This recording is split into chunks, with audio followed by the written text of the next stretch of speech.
Baby. We're ready to go. We're back. We're back, baby. Hello. Welcome back. Welcome back. This is podcast 14. Back with Jesse Beaudin, my co-host for Fuel the Fire TV podcast. Yeah, baby. So this week, It's been a good week. Like sports-wise, it's been a horrible week. Actually, the Senators broke their losing streak. They were on a 10-win skid, and that kind of the morale and a win kind of set off my week for the better. And I'm pretty excited for this weekend's fights too. yeah, we've had a big week. I've had a big week, a busy week. And it just seems like we're nonstop. We're nonstop on the run, man. And I know it's a simple life. Like I'm retired, right? Or I'm supposed to be. And So what does that mean, though? You still haven't answered. What is retirement for Neil Debassige? Like, I know you're not sitting on the couch watching yourself on TV. Like, no, what are you doing? Definitely not doing that. Tell me about it. Well, the thing is that I often wonder, and I was talking to another teacher this week because we were at a tournament this week, so we're riding the bus, and anyway, he's retired too, and he's going in and he's working part-time and doing these supply days, and I'm like, no way, like I just can't. I don't want to do that, and I don't have the time to do it, from my weight. And it's not like I get up at 5:30 every day, because our dogs get up at 5:30, and I start my day, right, and I start it. That's a good point. What does your morning routine look like? Well, so there's this last little bit is, and I wouldn't say the little bit. It's been a year, right, since I got that tag for Colorado. So that caused a couple of things to click and change for me. Was like, I needed to feel ready, and I just didn't feel ready physically. I felt like shit. I was sore and all the time, and my back wasn't as stable as I wanted to be, and I felt like crap, right? And so, and I think part of that was that I did fall into I got lazy in terms of my approach to my own health. And in saying that, I mean, I wasn't not testing. I'm very mindful of the fact that I'm, in my early 50s, and I should be getting some shit checked out, like, blood pressure and all of that. And my cholesterol's high, right? And so what did I do? You go on, you try and address it, and then you don't. And then the doc says, like, why don't you try this? Your numbers aren't as high as they're too high. And I got suckered into taking a statin. Not suckered in. I mean, I took a statin. I chose to take it. But with that choice, and this is where I think I made the mistake, is that I let that replace my will, right? To choose something different.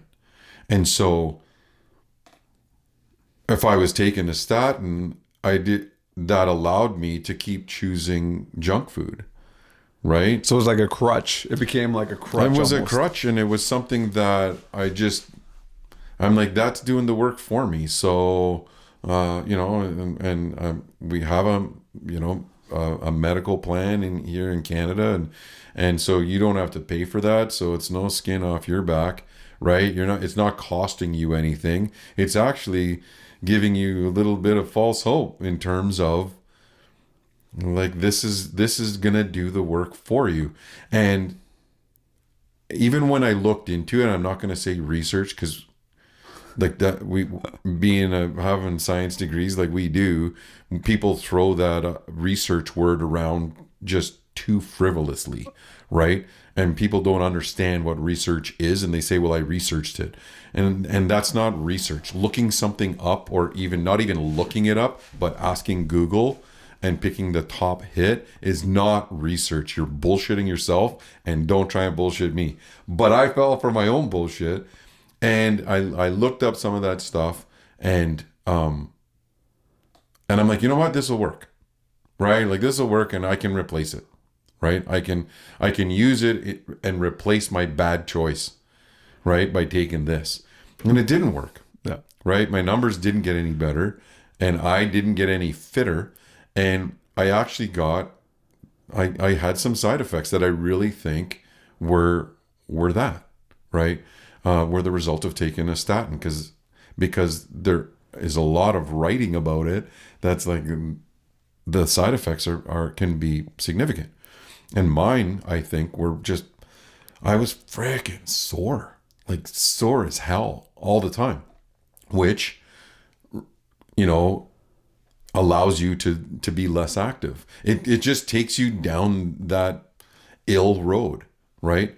And I just didn't like that. And so in the last little bit, you know, or back in about a year ago, just under a year actually, I started to, you know, that's it. I'm going to take a more active role and not just do the daily active stuff, but I'm going to, you know, get back into a regular workout routine, not just, you know, once or twice a week, but like actually do it faithfully and then up my game. And I did all of that, and I was feeling really good in terms of my fitness, but I still was sore and it just hard to get going in the morning, right? And so recently, well, I actually went to the doctor with that mindset, with like, okay, doc, give me a year. I'm gonna really go at this. And you know, I've been taking this statin for a while now, and I had a new family doc, and it was just like my second time meeting with him, but I had already done my blood work, and my results weren't very, you know, they were no better, and he just said, go off it, like just stop taking it. And I'm like, what? Like, what do you mean stop taking it? I've been taking this thing for 3 years or whatever it is. And he's like, yeah, don't wait, just stop now. And I'm like, holy shit! Like, why didn't anyone, like, what? Like, am I not gonna? I might have a heart attack. He's like, that's not how that works, right? And so, you know, he explained it a little bit more, and he said, if you feel that you're having side effects on that, then stop taking it right now, right? And I'm like, shit. Okay, right? So I did, and when I did that, it freed me in a sense from, it gave me my will back, right? It freed me from that false sense of hope from taking a med that may or may not work, right? But we're talking meds. We're talking shit that I listened to a podcast this week, thankfully this week, not way back, about just the degree of corruption there is in big pharma. Not that I didn't know that before, right? It was on Joe Rogan. I can't remember the guy's name, but he was a pharmacist, and he was a compounding pharmacist, right? Which is just talking about how insurance works, right? How medical insurance works, and how those big companies don't give a shit about you, right? Or whether or not you get better. They give a shit about whether or not there's a rebate on that med that you're buying and doctors are prescribing. And so it really got me thinking, especially with my own doc saying that, is that by saying stop taking it, that you just remove the crutch. It's just like, okay, now the only thing stopping me from having a bowl of ice cream and not, right, is my own willpower. And so I just stopped doing that. I just stopped adding ketchup to everything, right? And I stopped having cream in my sugar. I didn't have any cream in my sugar. Cream in my coffee. I'd already cut out sugar, right? But I always, just a little lick of cream in there would be okay, right? And then realizing that cream that breaks your fast. So it has to be black coffee if you're going to get the effects of intermittent fasting. And all of those little pieces just started to kind of, like Tetris, like start to fall into place in terms of what I should be doing, right? And then what I am doing. And it felt like Look, I started taking a supplement, right? You know, it's only been a month, that has a whole host of vitamins in it. And whether it's placebo effect, now that I'm a month into this, I don't know. But I do know I fucking feel great, right? Compared to how I did feel, right? I get a little bit more sleep, right? I'm not as comfortable. I'm more comfortable when I'm sleeping, so that I sleep for 6 hours, right? Or six and a bit versus 5.5. And I think that is, to me, like starting that day that way, along with a healthier diet, right? I hated beets, right? Turnips and any of that kind of thing, until I realized that this is a superfood. And now, well, I'm like, you ask how my day started. This is a long answer to that, but when I get up in the morning, I have that 1 cup of black coffee, right? And you know, when I get up at 6 o'clock, that means I haven't eaten for, by 6 o'clock, I haven't eaten for about, 8 or 9 hours. So that black coffee, I start the day off with that, and then I boil a beet with, I boil a cinnamon stick in water, and I let a tea steep, a beet tea. And that beet tea, because it is a superfood, it has nitric oxide in that tea. It's called a Kenko cha, is actually what it is. And I have that tea as my second cup of coffee.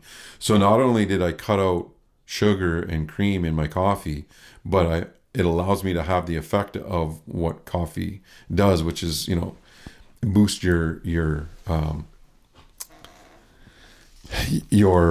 burning of energy, right? Your metabolism, it increases it.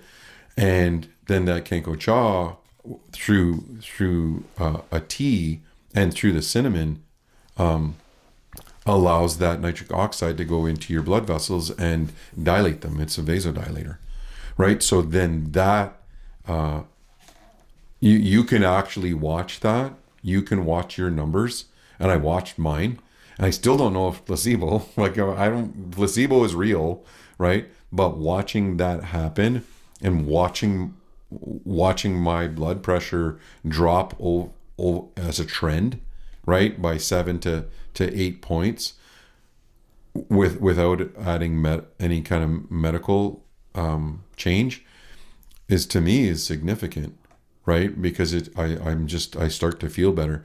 So then I have that part of my day, and then I come into the office. I do some stuff in the office first thing in the morning, because we're consulting, and we're, with the education consulting piece, I do that in the morning, and then run through that. I mean, usually we got stuff to do in the middle of the day with plowing, and now that we've got some snow, right? So that's occupying that part of my day, and we check on the properties. We've got the RV park started, so we've got contractors over there, the electricians, and there's always shit to do. Like, it's just basically stuff to do. And then, 3 days a week I travel, or, we're doing practices for volleyball, because I coach the senior girls team at Manitoulin Secondary. And then we're into our travel routine. So we're traveling a couple times per week. So just going back there, you said your blood pressure was going back like 7, 8 points. Over what period of time have you noticed that trend going down? And then, like, what was that like making those initial steps? Because I feel like this isn't something you just, like you said, went all in all at once. So how did you find those little nuggets of success to say, I'm going to continue doing this? Was it just like the scare factor that was your motivation? Or was it like, maybe what was your motivation to make those changes? And then what was that period like in terms of starting out to getting it to where it is now? Like, was that a quick paced roll, or was that something drawn out? No, it's drawn out, and it's been a couple of decades. I mean, I've seen the end result. I lost my mom to a heart attack and was there, and you know what I mean? And it was a whole host of factors when she passed. And, and she was fit. She walked a lot, never smoked, never drank, never did any of that kind of thing, but was, genetically predisposed to high blood pressure and all of that. So I know that's there. right? And so that there is a bit of a fear factor in there for me, in that regard. But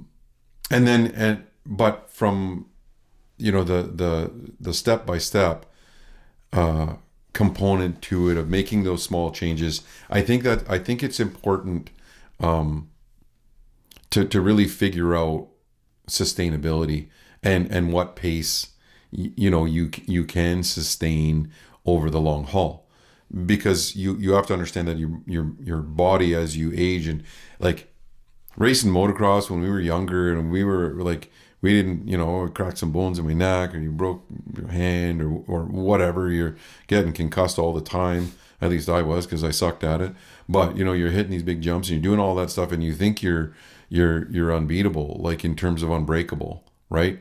And then then you go into your late 30s and your early 40s, and then you start feeling all of those things start to rear their ugly head, and you start to realize that you can't sustain that pace, and you have to start making some changes. And one of them was stop racing motocross, right? You know what I mean? And taking those types of risks repeatedly. But then in terms of the blood pressure piece, that's something that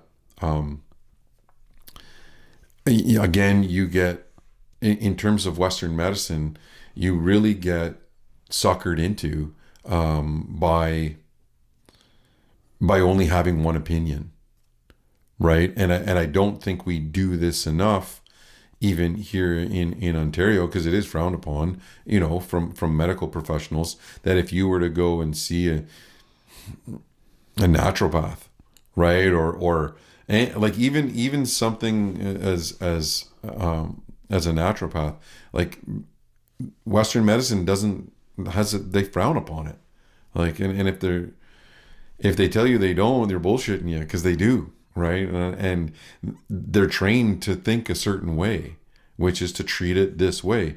And I don't even know if doctors really understand how their own system of prescribing meds and how that's being driven by a profit margin, as the biggest profit margin that can be, right?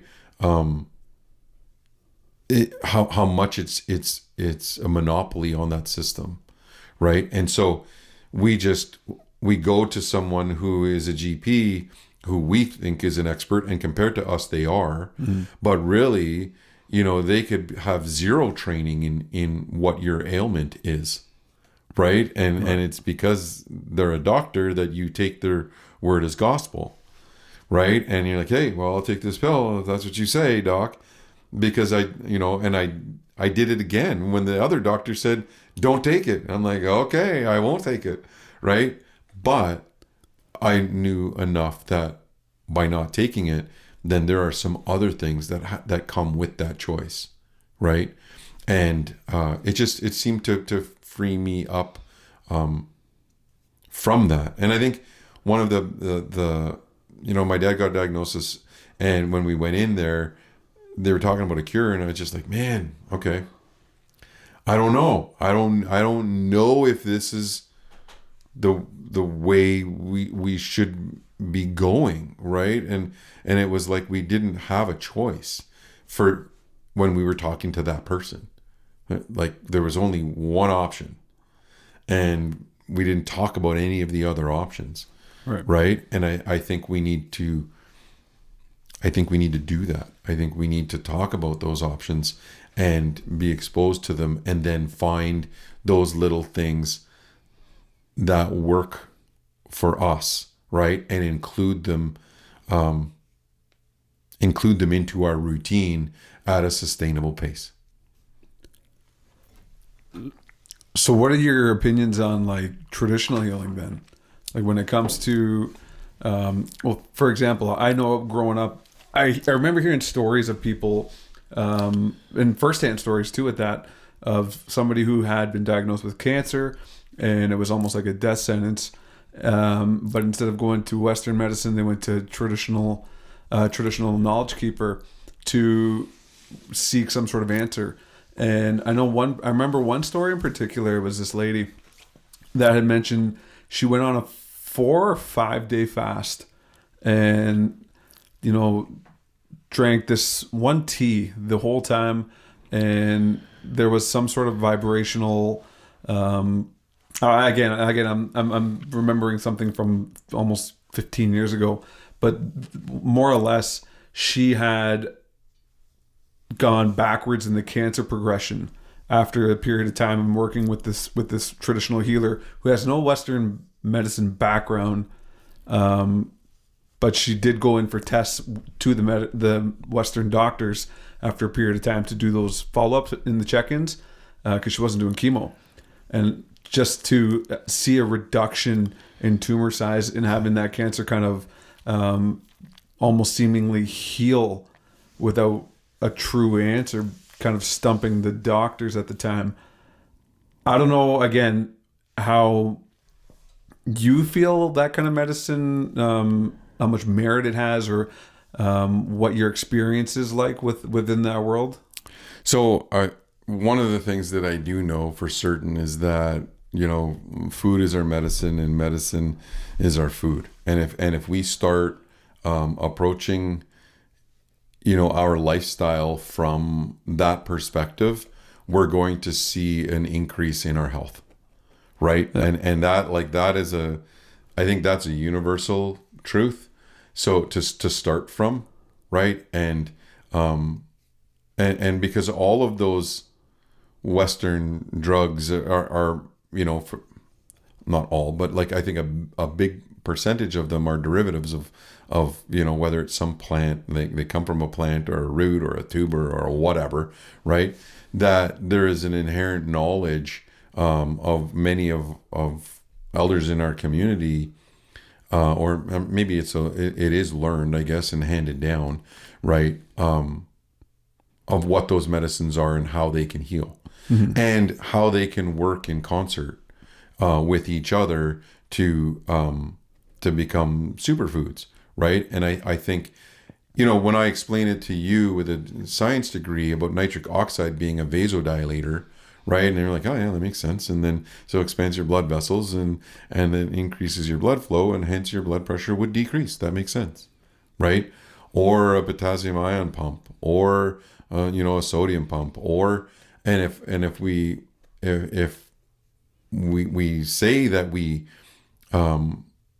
you know, if we eat a bunch of chips before we go to bed, and by the time that gets into your bloodstream, that influx of you know, sodium, of salt, right, it's going to cause a constriction, right? And it makes perfect sense when you explain it that way, right? But when we say that beets, right, is a naturally occurring food, and it has that nitric oxide that in a combination with boiled cinnamon, right, can be taken up quickly by your body and create that vasodilation, then is that Western medicine, or is that science? Or is that traditional medicine? If an elder says, boil some beets and eat it, right? Because that to me sounds, if I say it one way, sounds perfectly logistic, like logical, coming from a doctor, right? But if it's coming from a medicine man or an elder who says, just peel some beets and boil them and drink that tea. Yeah, it's like a passed on knowledge, right? And so I think when we look at it that way, then there is a ton of merit that needs to be given that I didn't, you know, in years prior, I didn't think that way. Yeah, no, right? Me too.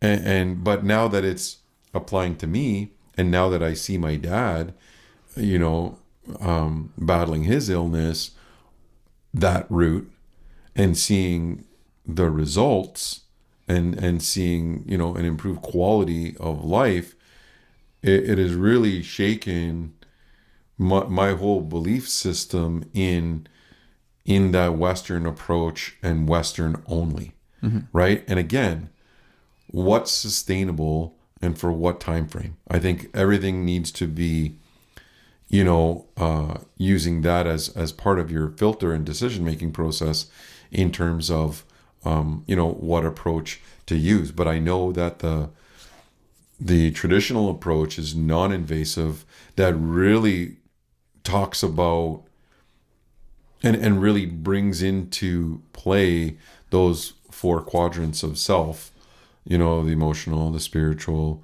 the physical, like those pieces. It brings those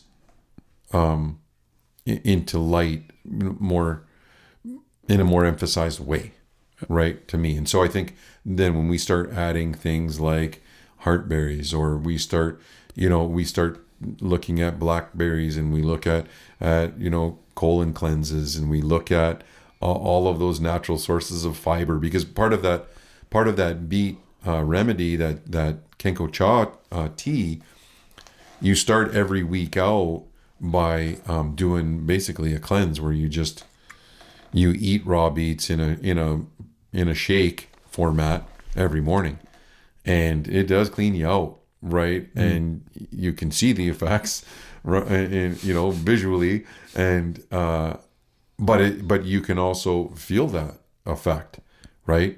In terms of your gut and your intestines, right?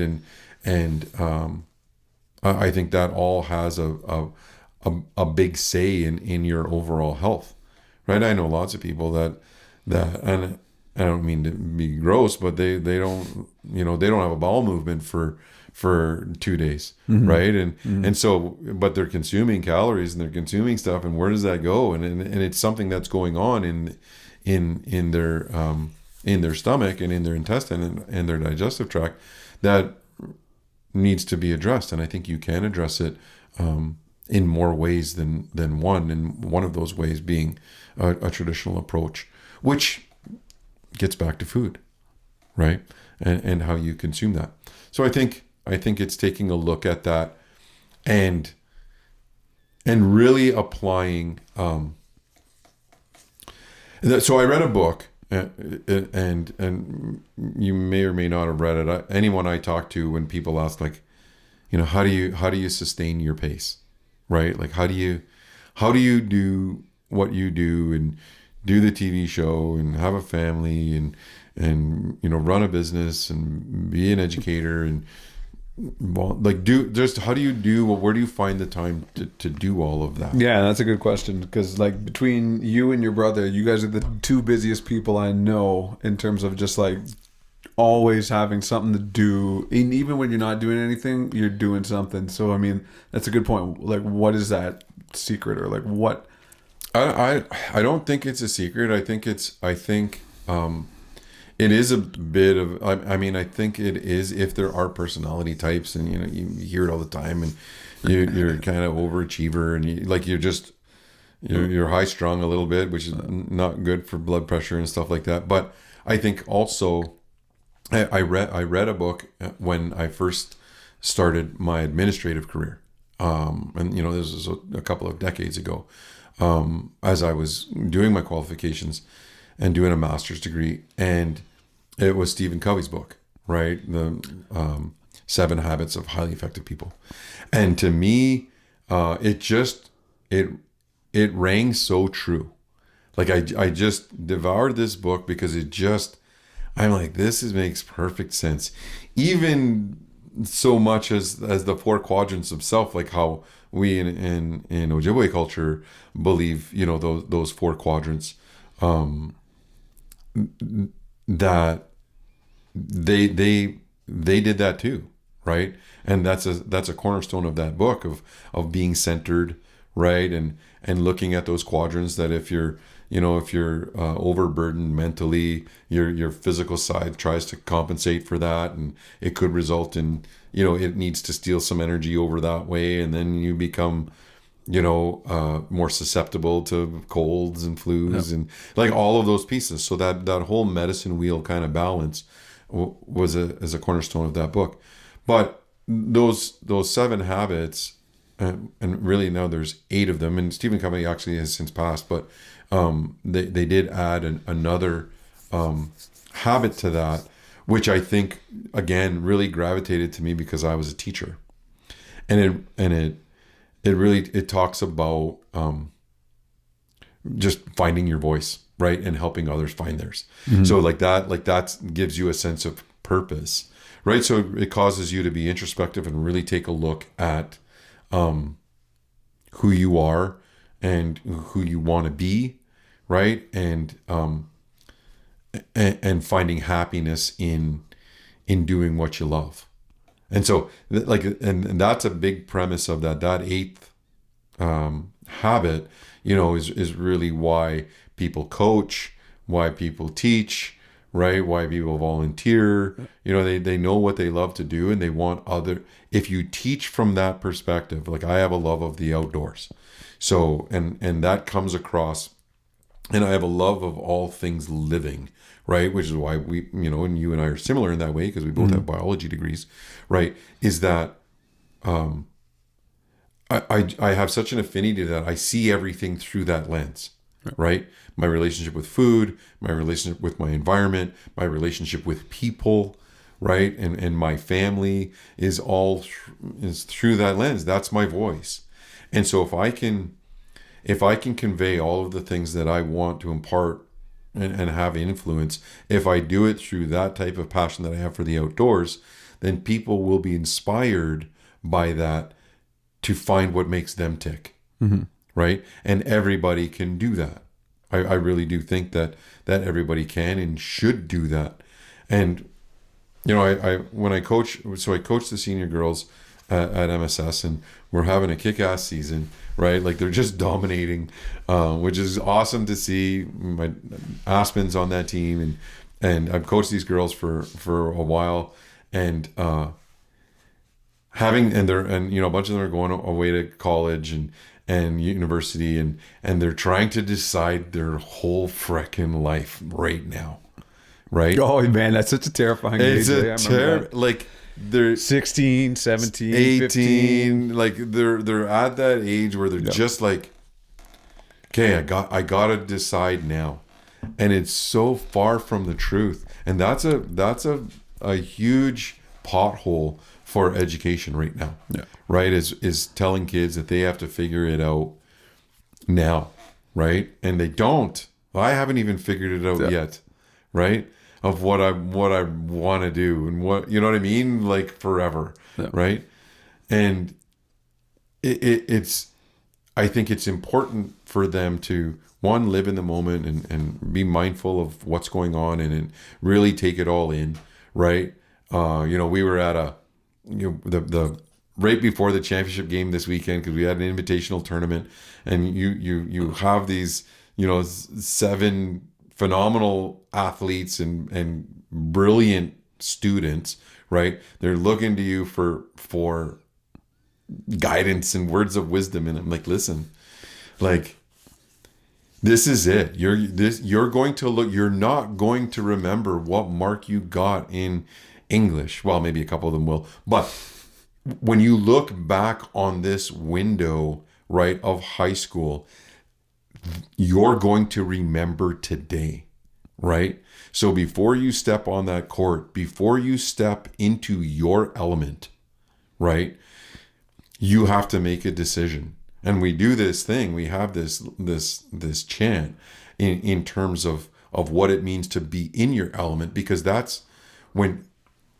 you're in awe, when something is awesome, right? When you're truly in awe of something, right? It's usually when someone is in their element. Mm-hmm. And it's a combination of a number of conditions, right? And so we've talked about this as a team, and it is part of our one of our cheers, right? And it's I get it, I love it, I want it, where is it, right? And we repeat this, and I get it is an aptitude. They've put in the work ahead of time, right? And that they understand what this game is about. They understand that it's a team game, that I have a role to play. If I'm libero, I know I'm a defensive specialist.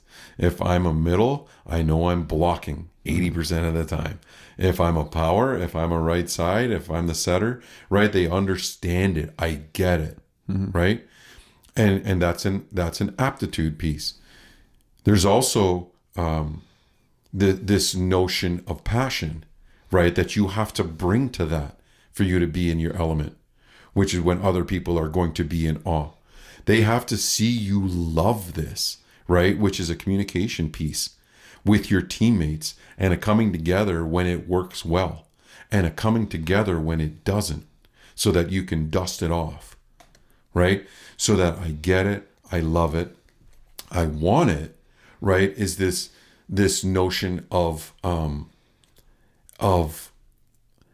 attitude, right? I want to be successful. I know how to be successful, right? And I have to be in a positive mindset, because the minute doubt creeps in, is that devil on my shoulder becomes very loud, right? And you will attract that greatest fear. And so that positive attitude, especially in volleyball, because it's a game of momentum that swings very quickly, from one side to the other. And that one, the side with a positive momentum is the side that wins, right? So you have to be in a positive, you have to have that positive mindset and attitude, and have that condition. And then lastly is that to understand that opportunity only knocks so often. So that opportunity piece of where is you have to be looking for the next opportunity to bring it all together as a part of a team, as your role on that team. And so the expansion of that circle of influence, I think is one of the things in helping others find their voice. And they're going to look back on that even when we were down 5 points in the third championship set, right? That they had the resilience and the self-confidence and the confidence in each other to say, we're going to win this, right? And they did, right? And they're going to look back at that and that one picture when, maybe it'll be in the paper or whatever, but not everybody understands what goes into that one picture, right? Right. There are many that do, right? But not everybody. They'd be like, oh, Manitoulin did well in the volleyball tournament, right? But they didn't understand, see these guys grind it out since September. So they got natural talent. They're pretty good. They don't even have natural talent. These kids are but that's what it becomes dismissed as. They're just natural good. talent. They're just good. Yeah. Right? They're good at everything. Oh, they're smart. They got 96 average. Yeah. And they don't understand, in between games, these girls are there figuring out, what's on the math test and doing their corrections. And the other coach, Tina Bolf, she's there teaching those kids math in between these when they could be just slacking off or doing whatever. It's just awesome to see, right? And I think that's that whole finding your voice. And so working back from that, and going right back to the beginning of how Steven Covey, applies this is really, kind of is our health conversation, right? Is to that first habit is to be proactive, right? Like see things down the road, see those obstacles, see the potholes, and don't just hit them and then try and control your vehicle that is now out of control or blew a tire or did whatever, right? And react to the pothole. It's be proactive and see it so that you can figure a different route.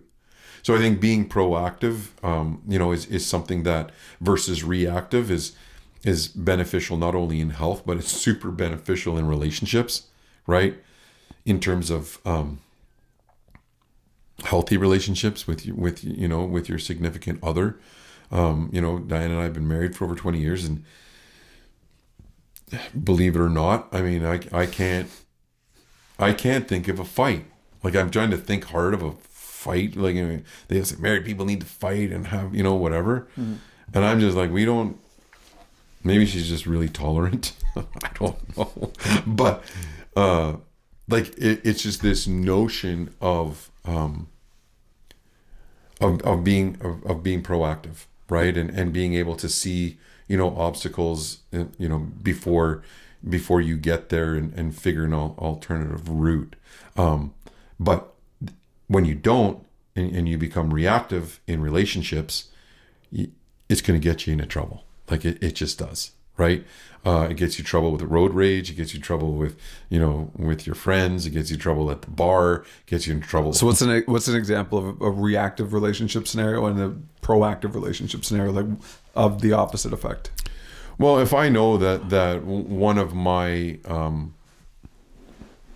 glitches, right, is a trigger point, right, for let's say for Diane, right, then if I know that's something that's an irritant or whatever, or vice versa, right, that if there's something that annoys me, that's just something that she leaves her socks on the floor, which is really what I do.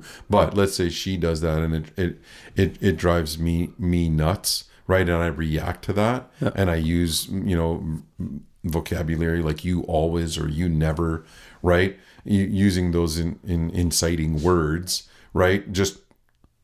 And I react to that will get someone's defense up, and once they're defensive, right, then it becomes me versus, and that's an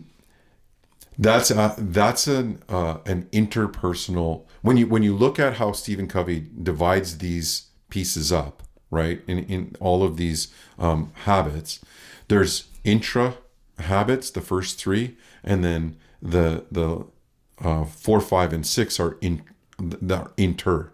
So these are the things that I can do and control myself. So being proactive and having a proactive mindset is something that I can do, right? Beginning with the end in mind, right, is another habit that I need to be able to practice, so that if I want to be able to play beach volleyball next summer, right, or do men's night like we do for golf, right, that I can't have a bad back, right? So if I want to have that successful summer, right, then there are a number of things that I have to do and design that backwards. Yeah. Because success rarely happens by chance, right? And it does. People get lucky. They do win the lottery, right? But success happens by design more often than not. And so, if I begin with the end in mind and design that backwards, right, then I can start putting those things into place that need to happen in order for me to have that end game win. And so that's that third characteristic, which is pull from your A drawer. And I wish I had read this in university, because I never pulled from my A drawer, right? So what does that mean? It means prioritize, right? Pull your top priority things and organize them in your A, B, C drawers. And before you do things, right, pull from your A drawer and get those priorities done first. And right now, our phones, or the social media component, right, is killing us and killing our kids in terms of distracting them and allowing them not to pull from their A drawer. So they don't have a priority of or a sequence of how they're going to be successful. They always do low priority stuff, and they don't get that major assignment down, or they end up failing courses, or whatever the case may be, right? Because they haven't learned how to prioritize.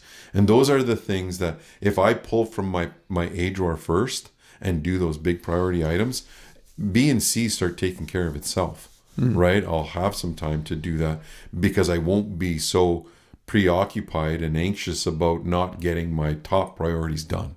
And that's all an internal mindset, right? That's what I need to do from an intra perspective, foundation. Then when Covey talks about the how you interact with others, is the intra stuff, right? And that's the relationship piece of creating situations, or not even creating them. Every situation that you're going to encounter is has a win-win scenario. And anything other than win-win, like a win-lose, like I win, you lose, right?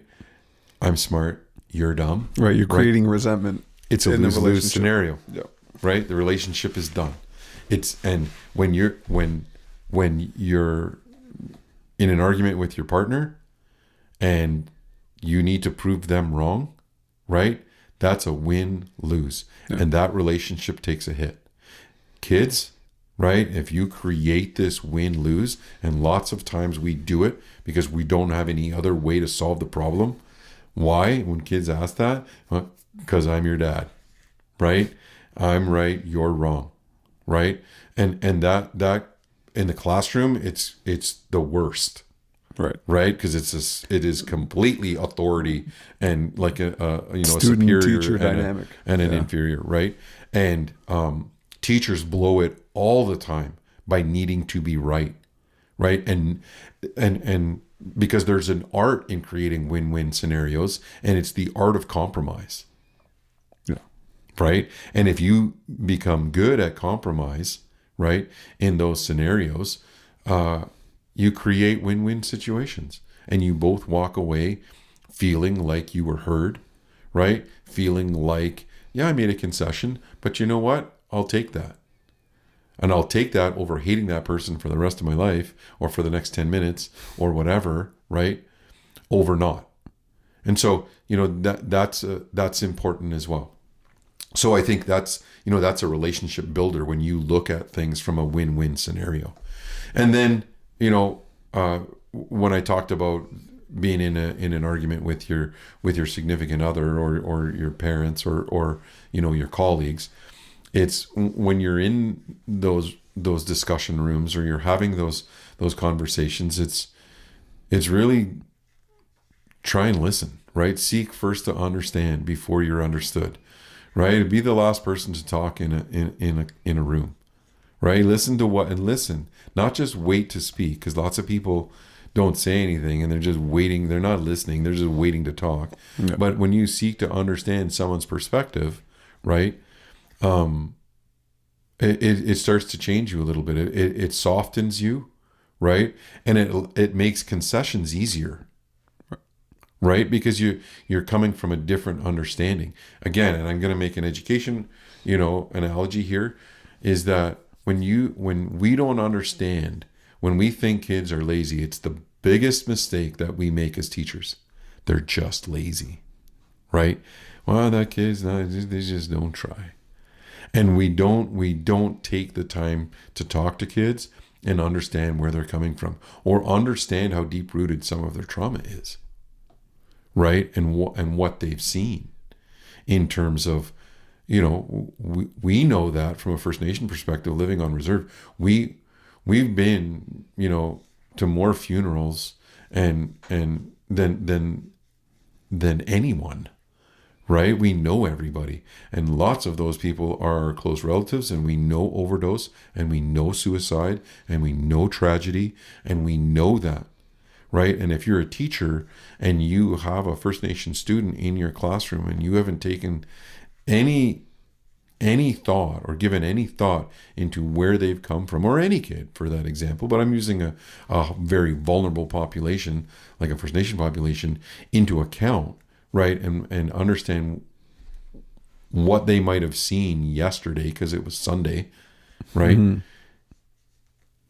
You're not creating a situation that's going to benefit that kid, right? And so you have to really seek to try and understand that before you try and get your point across and have them understand you, right? And so that's another, as you meet people and understand, get to understand people and get to know them. And then lastly, again, and it really follows that maturity continuum of, which really emulates your life as a human being, from being a helpless baby who is completely dependent, right, to being, the rebellious teenager who is independent and I know everything and I don't need you and hell no, you know what I mean? Yeah. Leave me alone. To really, when you become a parent and understand that, I could do this by myself, but it's a hell of a lot easier if there's two of us, right?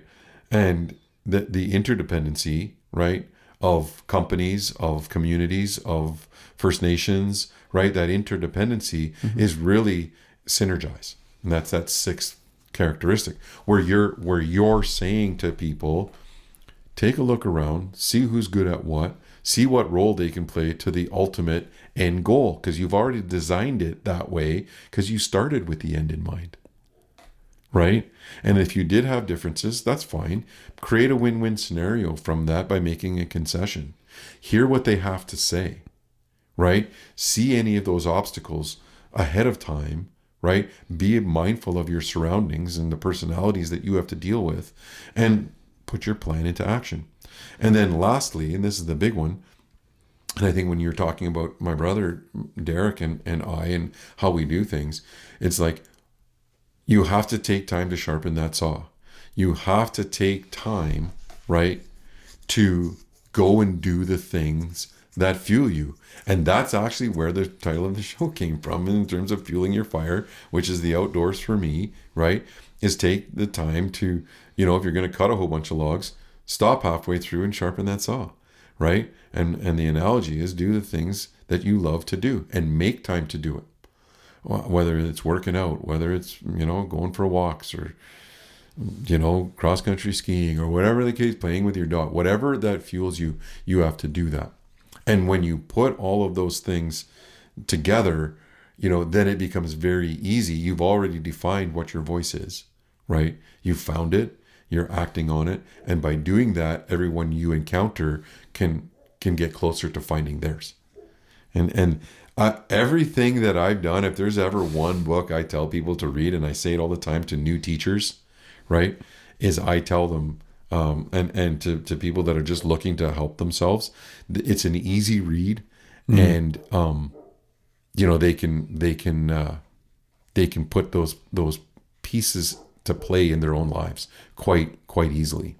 So that's I think that's how we do it. That's how I do it anyway. I love that. And one of the things that you said earlier when you were talking about the MSS volleyball team was within that entire system, or that model that you just talked about, there's that doubt, or the intrusive thoughts that seek into your brain, and when you let them in, that's when some trouble can happen. And you'd mentioned the idea of conditioning that positive affirmation into your brain, and conditioning yourself to be able to combat those intrusive thoughts. What are some tips or helpful things that you found you use to combat that negative doubt, or those thoughts that creep in? And especially when you're dealing with vulnerable students or kids, I'm sure you've had students that you've worked with that you see this all the time. It's just they've been conditioned to have a negative mindset, and conditioned to not think positively about themselves. What kind of things do you work on with those kids to condition them to have a more positive mentality? So, that's a complex question, but I think the way that one of them, and I'll do it from a mistakes standpoint because I've made these mistakes before, as a teacher and in parenting and whatnot, and just in relationships, is that we try and fix things, right? And when the way we do that, and I'll give you a case in point. And you have a kid that comes back, they're grade 2, and they can't read, right? And they know they can't read, and so does every kid in the classroom, right? And parents that don't like labeling, any type of special education, they need to understand that any education is special education. It's all special, right? And every kid's going to be different, and every kid's going to have different needs. And the minute that a child comes to you and says, I'm stupid, right? As a parent, what do you think most parents say? Oh, you're not stupid. Okay, so right off the bat, right? And this approach is a First Nation approach, because it's our belief system, right? We believe in the 7 grandfather teachings. So we believe that they're all, we know that they're all connected, interconnected, that you can't really break them apart, even though we've labeled them individually. Yeah. And that teaching that I'm talking about right there is the teaching of truth, right? And the teaching of honesty, and the teaching of bravery. And in that one instant, right, as a parent, because we love our kids and we don't want them to feel hurt, and we definitely don't want them to feel dumb, right? The minute they say they feel stupid, we tell them we don't acknowledge that feeling. We tell them that they're wrong. So, and what they've done is they're scared to say this, because they've been acting out and we've been bugging them. And why are you doing this in class? And talk to their teacher. And now we're talking to the principal. You beat up so-and-so. And now you're like, and why are you doing, you know what I mean? And they're terrified to tell us. And then they finally say it. It's because I'm stupid, right? And we say, don't say that. You're not stupid. No, you're smart. But that's, so you're not acknowledging their truth, that they just took a huge risk, right? And took a ton of bravery to be honest with you, who they trusted, right? With their truth. Of how they see themselves. Yeah. Right? And you didn't acknowledge it, and you told them actually that it was wrong. Yeah. And so then they doubt that, and they doubt the relationship, and you don't understand me, and I am dumb, and I am right. And it's this huge, it can become lots of times a huge blowout, right? Or I'm ugly, right? Or I'm whatever self-concept. I suck at volleyball. Yeah. I can't serve. I can't set. I suck at bumping. I mean, these are daily conversations, right? And my thing is I tell them to acknowledge that it's okay to feel that.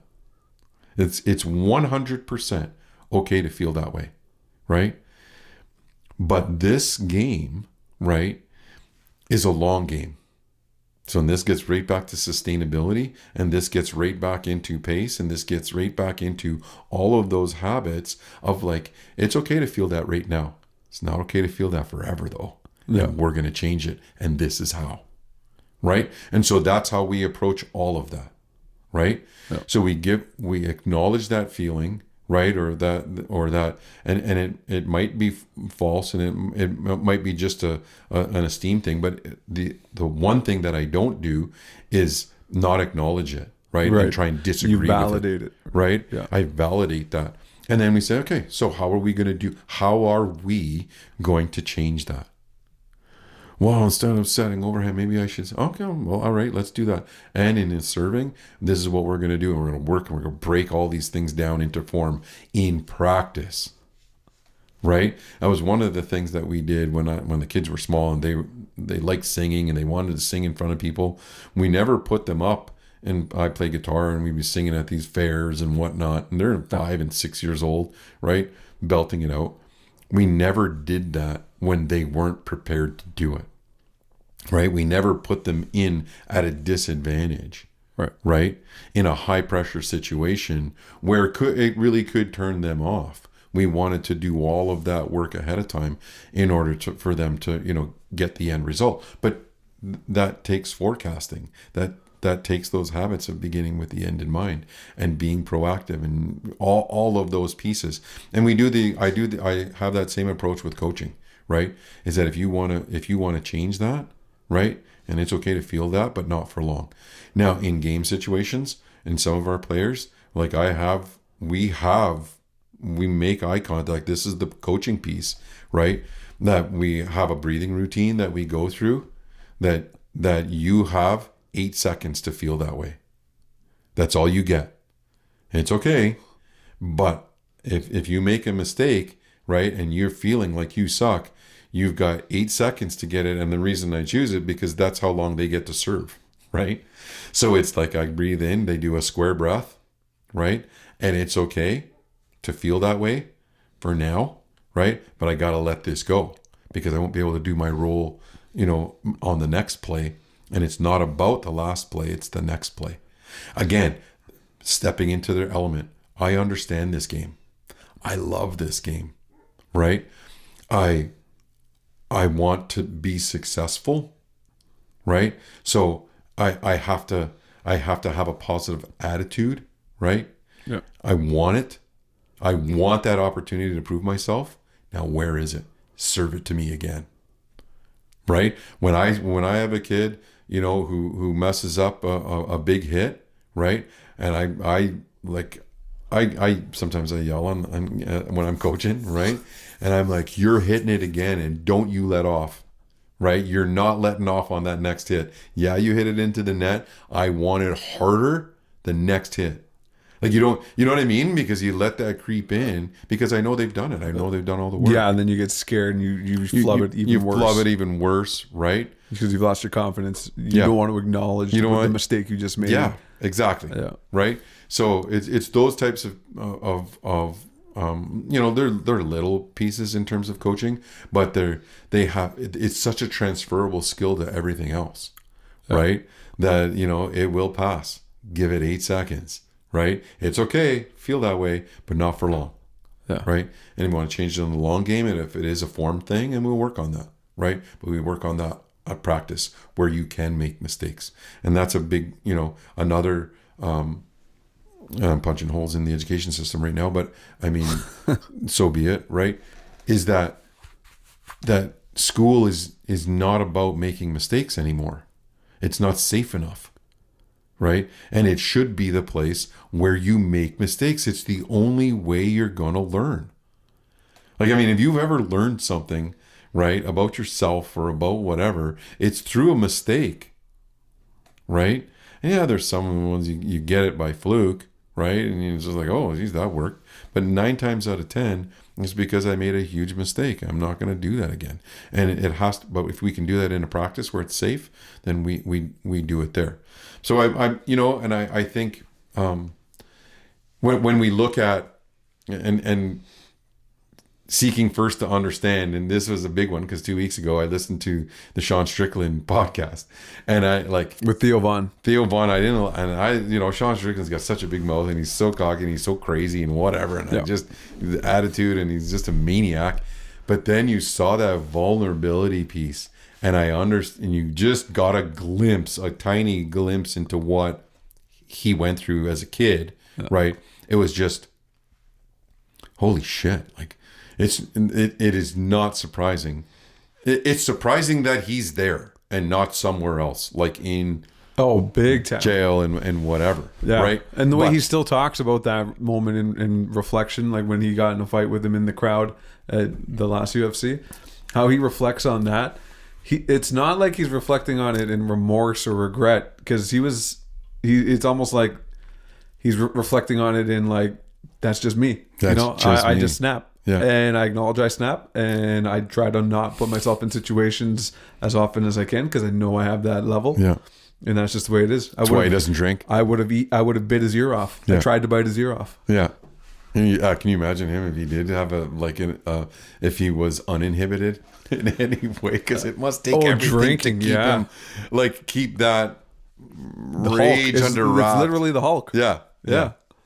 And so anyway, I know we're going to switch gears here because we're already starting to talk about UFC, because that's where we're headed. We're less than a week away. We're less than a week away. We're heading out in a couple of days, and there's 3 big fights on the card. Well, there's lots of big fights on the card. Tons of big fights. Even the undercard's decent. It's gonna be awesome, and it's gonna be my first. So I'm jacked to go. That's right. And I convinced my dad to at least drop him off at the casino on the way down. So I'm gonna stop in at Woodbine and maybe play some poker before I get to the big show. But we got some. Let's take the top three fights that we're gonna place a bet on. Yeah.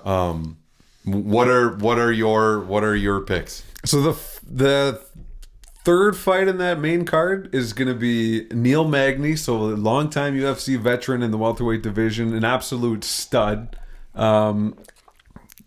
Incredible win record over some big names. And he's fighting against Canada's probably number 1 prospect right now since GSP. His name is Michael Mallet. Now, I know some of the boys on Manitoulin, Jared Dumont and Cole King. Yeah. They both have trained with this guy down in Niagara, at one of the gyms down there. And is he a beast? And he's a beast. Like, he is a solid 170-pounder, to the point where I want to say he's undefeated. I'm almost sure he's undefeated. What's he walk around at? Does he have to cut? Does he have a big cut? 100% he's cutting. Yeah. A big cut, though? I'm not 100% sure what he walks around at, but he's a big frame welterweight. Right. So he's a big guy, and but he's shorter than Magny. Magny's like 6'3", something like, maybe not that tall. But again, Magny's only had like 2 significant losses in the last 5 years that I can remember. Yeah. And for him to be a 3-1 underdog is criminal to me. He's an underdog. Neil Magny is an underdog in this fight. So for that reason, like when I'm looking at a betting site and I see 3-1 dog like Neil Magny, I'm taking Magny all day. I'm sorry. I want to cheer for the Canadian talent, and believe me, when he wins, I will be cheering. But if I'm putting my wallet on it, it's gonna go Magny. I gotta pick Neil Magny in that fight. Okay, well I'm gonna take the Canuck on that one. I'll give you the Canuck, and that's a pretty safe pick. Again, a 3-1 favorite. Yeah. It's pretty solid. Okay, I'm not giving you odds though. No, definitely not. I don't expect you to in this. So then moving on to the co-main event, which is the vacant bantamweight women's division, right? 135, right? Ronda Rousey's famous division that she made, came and brought into inception. Since Amanda Nunes retired, that belt is open. So now that's going to be Raquel Pennington versus Bueno Silva, Mayra Bueno Silva. So a Brazilian jiu-jitsu artist versus Pennington, who really has very few flaws in her game. I think Pennington's slightly favorited in that situation, but it's not much. It's like 125 or something. Yeah. So for me, I'm picking the jiu-jitsu artist in that one. Yeah. I do like the odds of Bueno Silva. And Pennington is more of a striker. Pennington's more of a striker, yeah, but she does have a good ground game. But when you're talking against the jiu-jitsu artist for 5 rounds, the championship rounds, that's a different fight. Yeah. That's a different fight. There's going to be some ground and pound in there. There's going to be some blood. There's going to be some. I mean, there's a real good chance she could tap out. Yep. Right. I'd still take Pennington on that one.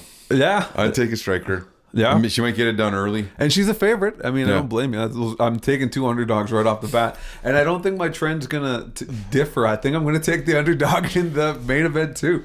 And you know who the underdog is? It's not Strickland. Yeah. Strickland's the favorite in that fight. Just slightly. Like the line has changed over the last month and a half. I think he came in starting as the underdog and moved to the favorite. Yeah. But I'm taking Dricus du Plessis. The way he handled Robert Whittaker in his last fight. Yeah. He's a monster. Manhandled who I thought was the best middleweight and in the division. This could lose it for me because I'm taking Strickland just because I think he's going to turn into the Hulk.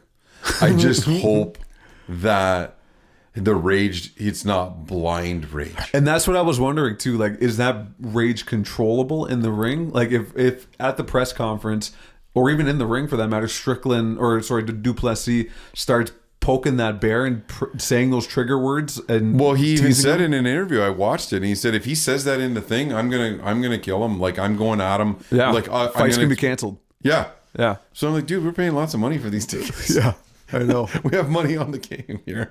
Like, you can't just get thrown in jail in Canada. Yeah. Right? Because you'll never be allowed back. Yeah. I almost want to say this is Strickland's first out of country fight. He better not screw this up. In the UFC. Yeah. I'll be pissed. So I'm taking 3 underdogs. I think we're going to get a new champion. I would love to see Strickland win that, because I think what they would set up after that is a rematch against Adesanya. Yeah. Which would be fun to see too. Yeah. So, yeah, I'm taking 3 underdogs. You could take the favorites. Now, what do you think is a fair wager? Is it something monetary? Is it something like embarrassing? What do you think is something that... So I think it should be first hunt option at Wesley Boguide's first pick. Okay. So you get to decide, like, you always get first pick at whatever stand when we go there. The winner gets first pick. So we'll see, and we'll do it in terms of we'll put a little bit of cash on it.